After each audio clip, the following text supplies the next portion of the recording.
And that works just fine.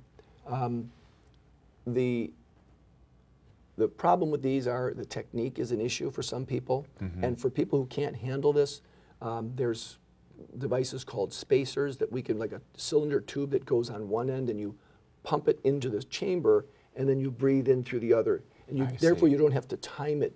So people who can't figure that out, it helps them get better delivery. Yes. So this is what we sort of use as a first line. And if this isn't doing the job and the patient's using this all day long, 4 or 5 times a day, and they're still real short of breath, there's been a tremendous advance in the last 5 to 10 years of dry powdered inhalers. And I'm sure you've heard a lot about, they advertise on TV, Spiriva, Advair, Symbicort. I mean, I see these on the commercials all the time. You're but constantly surrounded by it. I'm surrounded. I can't get away from it.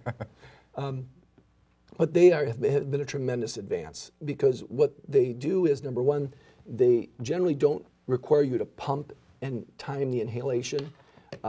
They really just, in this case, this is a Spiriva, and that I'm sure you've heard about. And this comes as a device like this.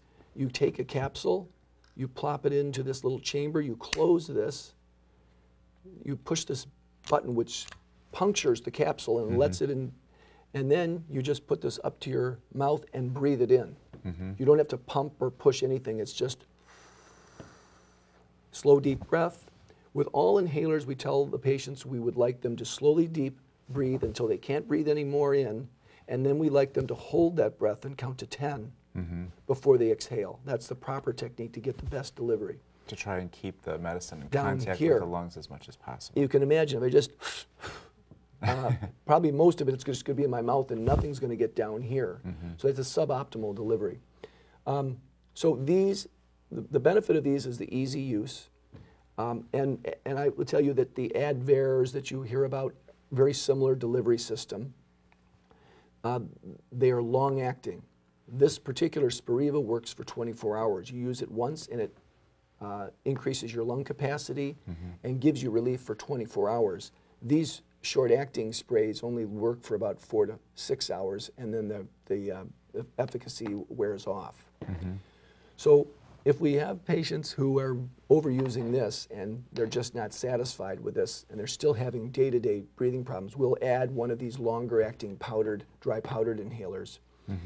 Spiriva or the Advair type inhalers, you can try one or the other. Both of those inhalers have been shown in multiple studies to improve lung function on a day-to-day basis, decrease shortness of breath and symptoms, and decrease exacerbations of COPD. So if you're on these, you'll have a better quality of life, less flare-ups, and less admissions to the hospital. All those things must be a great relief to your patients.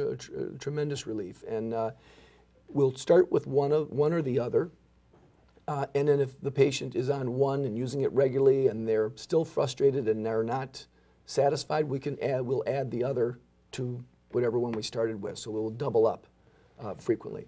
What is nebulizer therapy? I think many people have heard that term. Yeah, well, that's a very good question.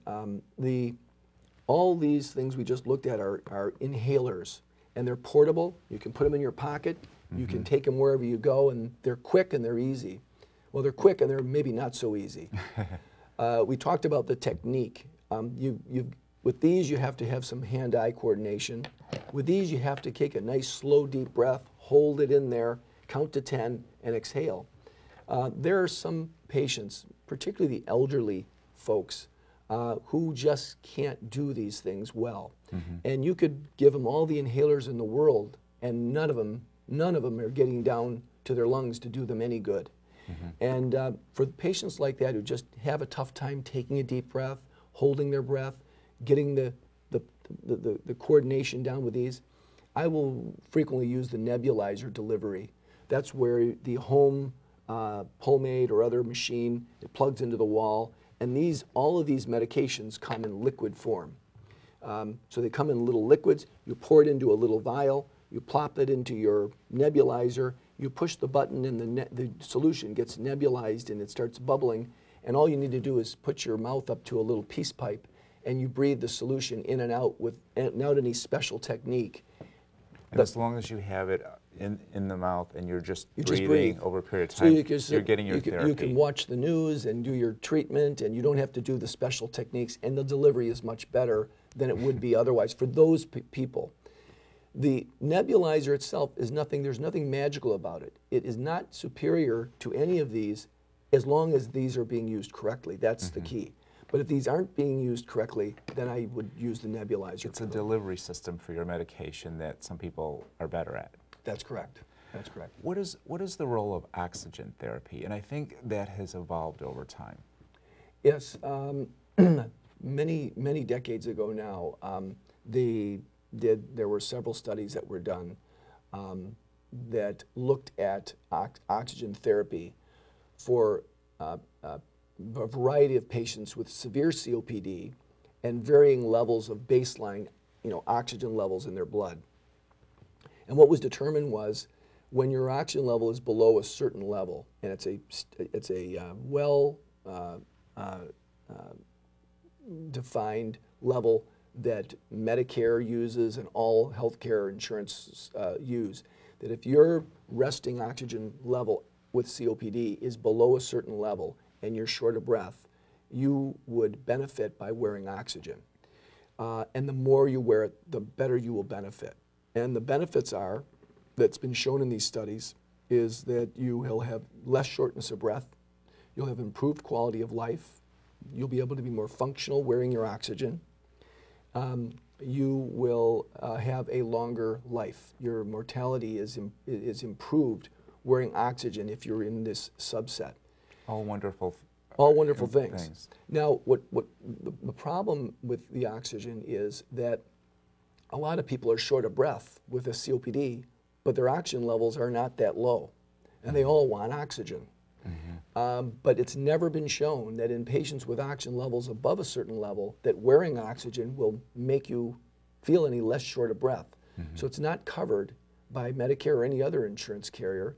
So I tell these patients there's really no science behind me giving you oxygen, and if you want it, you can have it, but you're going to have to pay for it out of your pocket, and that stops that discussion, and usually in a hurry. So it's frustrating for these folks, but I try to explain to them, I understand you're short of breath, but oxygen isn't going to help you. So I think probably from a patient or a lay point of view, they think, oh, oxygen will make I'll be better, not realizing it may not necessarily apply to them. Sure. And with respect to the oxygen, when we do prescribe it, so we go through this orderly testing to ensure that the patient qualifies with the guidelines I mentioned to you. Then we decide on an individual patient what kind of oxygen should we use for that patient. If the patient is very elderly, frail, very short of breath, and never leaves the house, just non-portable oxygen can be used. Usually it's an oxygen concentrator that stays in the house. And they don't need any portable equipment because they're never going anywhere.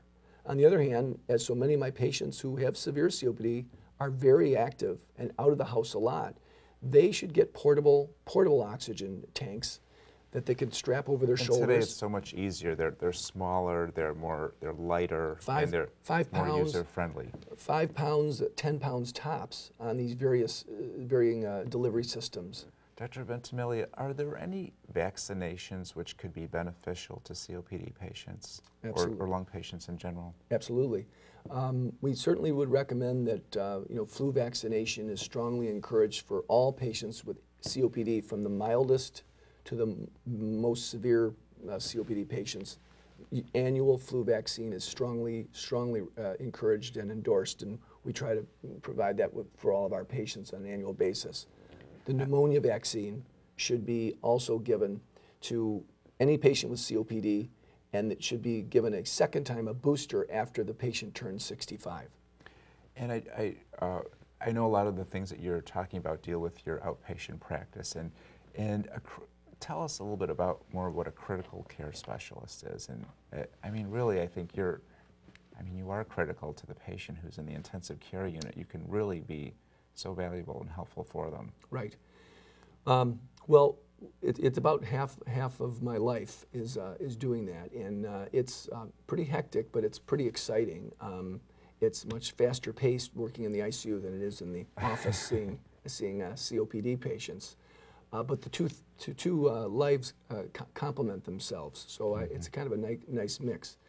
But yeah, we're involved. There's a residency program, a very active residency teaching program at St. John's. So my partners are involved in rounding with the residents and teaching extensively in the ICUs when we're scheduled to be there. We do it in a monthly rotation, and we're basically responsible for about 60 to 70 of the ICU patients there, and we round on them. We go over them. We make ventilator adjustments. They drop their blood pressures. We intervene quickly. Sometimes we have to put, emergency intravenous lines in, or put chest tubes in the chest, or put tube down their throat so they can get on a ventilator. And we get to play with various toys in the ICU. It's very fast paced and a lot of action, and that's kind of fun. Yeah. Sometimes. Well, for you, I'm sure it is. Sometimes. I just want to mention, we're kind of winding down a little bit, and I just want to mention to our viewers, when I first graduated from medical school a few years ago, and I spent my first days as an intern at Henry Ford Hospital, I was on the oncology floor. And I was so fortunate to have Dr. Ventimiglia as my supervising residents, and all interns have and need supervising residents. And you were outstanding, and I so appreciate what you did for me. You're a great leader, great teacher, and even more so you've evolved over your practice and your life, and always appreciate that. You got me off to a great start. I remember it like it was yesterday, Dave. It was a great experience for me too, and I enjoyed working with you back then, as I still do. I do too. I do too. And if a patient wanted to see you, how would they get in contact with you? My group has offices all around town, but I'm pretty limited to the east side myself. Our office number is in St. Clair Shores, 586-772-5550. That's where myself and many of my east side partners are seeing patients for our group. Okay, well, Dr. Ventimiglia, thank you so much for coming on our show. I didn't get to all the things I wanted to talk about. Maybe sometime I'll have you back. And you have a sleep apnea clinic that you and your partner yes. have as well. Yes. Thank you so much for being our guest. My pleasure, Dr. Bali. And thank you to our viewers as well for tuning in. We always appreciate that.